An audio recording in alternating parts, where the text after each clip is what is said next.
All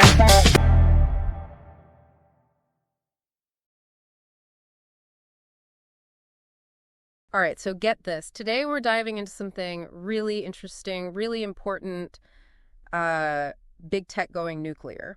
Mm-hmm. But, and this is a big but, we're not talking about, some digital arms race here. We're talking about actual nuclear power. Yeah. You handed me this stack of articles, and they all point to something kind of surprising. Tech giants, like the big ones, are investing in nuclear energy. They are. Specifically, and maybe you can help me with this one, something called small modular reactors. Yeah, small modular reactors or SMRs. SMRs, okay. So that's our deep dive today. Why is this happening? What are these SMRs all about? Well, it all starts with a challenge, you see, our energy consumption going way up. We are using a lot of energy, that's for sure. And the grid, it's struggling to keep up, and that's going to impact all of us a lot sooner than people think. Okay, so we've all seen the headlines about artificial intelligence. Everybody's talking about AI. But how does that impact something as, I don't know, as basic as electricity? Well, think of it this way. Every time you ask ChatGPT to, I don't know, write you a poem or something like that, or you have an AI generate some crazy picture, like a cat riding a unicorn or something. Right.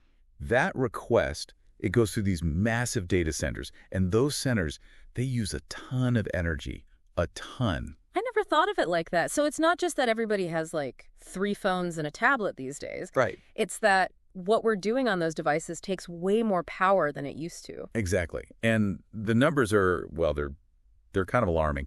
One of these articles, it cites the Electric Power Research Institute, and they're predicting data centers alone could eat up 9% of all the electricity in the U.S. by 2030. 9%? That's what, powering every home in California just for data centers? It's a lot of power. Didn't you say they were only using something like 4% in 2023? That's more than double in less than a decade.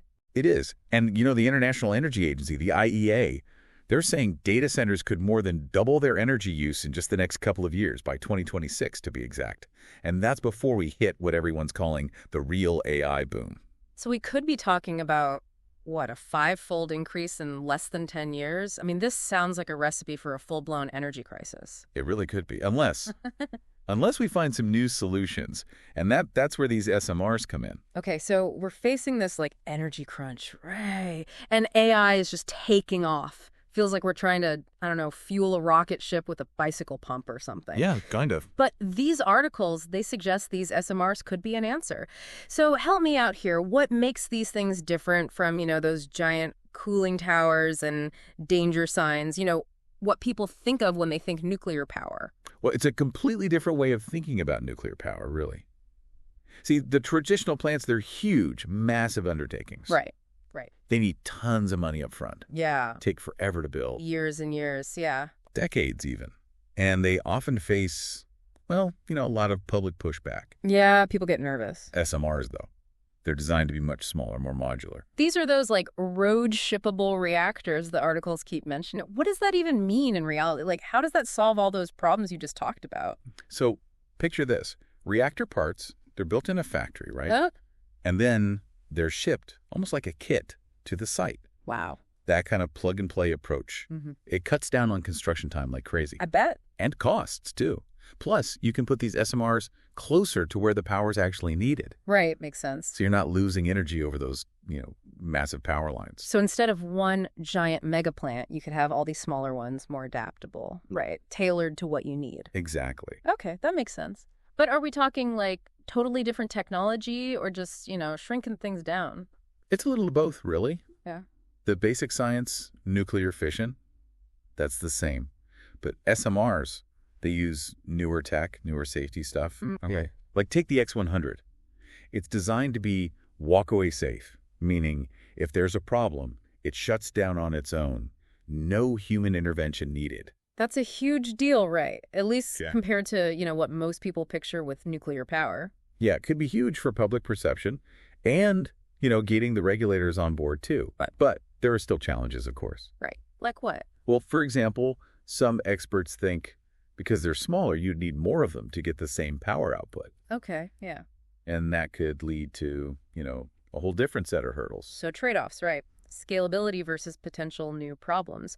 This is where I imagine those tech giants come in, though, right? I mean, they've got the money. They love these big, ambitious projects. Oh, absolutely. And it's not just about having enough power for their stuff either. This is about competition, being the top dog in what could be a, massive energy revolution. So it's more than just keeping the lights on at Amazon HQ. What's the long game here? Think about it. What if Amazon can sell its cloud computing right? Yeah. Way cheaper because its energy is cheaper. Oh, I see. Not reliant on, the ups and downs of fossil fuel prices. That's a big deal. That's a huge advantage. So these energy decisions, they could really, totally change the tech world as we know it.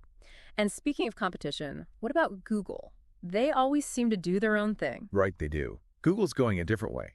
Maybe even more ambitious, you could say. Oh, so? They're not using those X100s. They're teaming up with a company, Kairos Power. Okay. They're making a different kind of SMR, aiming to have the first one online by 2030. Okay. Could hit 500 megawatts of power. Right. But here's the kicker. They're using this order book approach. Order book approach, that's a new one. What is that? It's actually pretty straightforward. Yeah. They're basically pre-ordering power Bro. from a bunch of these Kairos reactors before they're even built. Wow. So Kairos has this guaranteed customer base. They can ramp up production, maybe even get the price down, like, buying in bulk. Interesting. It's risky, Yeah. but could be a huge win for both of them if it works. Okay, so we're talking about Kairos. They're going to have this first reactor up and running by 2030. But how much power are we actually talking about? Is it enough to, make a difference? Oh, yeah, this is big. Google's aiming for up to 500 megawatts from this partnership with Kairos. To put that in perspective, you could power a city, a whole city, with that much energy. Wow. Okay, so Google's going big. But we haven't talked about Microsoft yet. They're in the mix too, right? What's their strategy? So Microsoft's doing something kind of different. Instead of building these brand new SMRs, they're going I guess you could call it the retro route. They're actually restarting an old reactor. Restarting, like bringing it back to life. Which reactor? Yeah, exactly. It's one of the reactors at 3 Mile Island. Wait, 3 Mile Island? As in that 3 Mile Island? Didn't, something bad happen there? Well, yeah, back in the 70s, but that was a different unit. This is Unit 1, and it actually ran without any problems for decades. Huh. Okay, so they're bringing this reactor back online. Why? What's the advantage there? Well, for one, it's already built. So they're saving a lot of time and money compared to building something new. Makes sense. And get this, they're planning to use it to directly power their data centers. Directly. Like, not even using the regular power grid. Nope, straight from the reactor to the data center. Wow. Talk about cutting out the middleman. But okay, so we've got all these different companies, different approaches. Amazon's over there placing bets on multiple technologies. Google's pre-ordering reactors like they're the latest iPhone. And Microsoft's going full vintage with this reactor restart. It's kind of wild when you think about it. Where does this all leave us? What's the takeaway for regular people listening to this? Well, the big question is, is this really the start of a, nuclear renaissance? Or is it just a fad? Right. Will these big investments actually pay off? Will SMRs prove to be, as safe and cheap and efficient as everyone's saying? And I think the biggest question of all, will people accept it? Will people get on board with nuclear power this time around? Only time will tell, but one thing's for sure.